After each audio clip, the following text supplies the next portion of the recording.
इराणमधील तणाव शिगेला पोहोचलाय। इराणनं डोनाल्ड ट्रम्प यांना स्पष्ट शब्दात सुनावलंय। आम्हाला युद्धाची हौस नाही, मात्र रणांगणात प्रत्युत्तर देण्यास आम्ही सज्ज आहोत, अशी भूमिका इराणनं मांडली आहे। सध्याच्या परिस्थितीत इराणला नाही तर ट्रम्प यांनाच वाटाघाटींची अधिक गरज असल्याचं तेहरान विद्यापीठाच्या प्राध्यापिका जोहेर खरामजी यांनी म्हटलेलं आहे।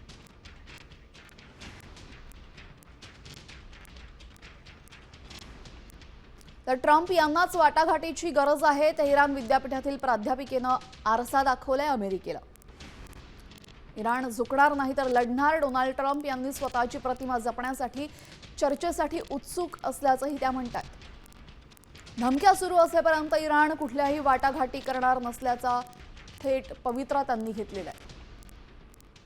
रणांगणामध्ये इराणचंच वर्चस्व असेल, नव्या शस्त्रांनिशी युद्धाची पूर्ण तयारी असल्याचं इराणनं म्हटलेलं आहे। इराणला संघर्ष वाढवायचा नसला तरीही स्वसंरक्षणासाठी मागे हटणार नाही, असं ठामपणे इराणनं सांगितलंय।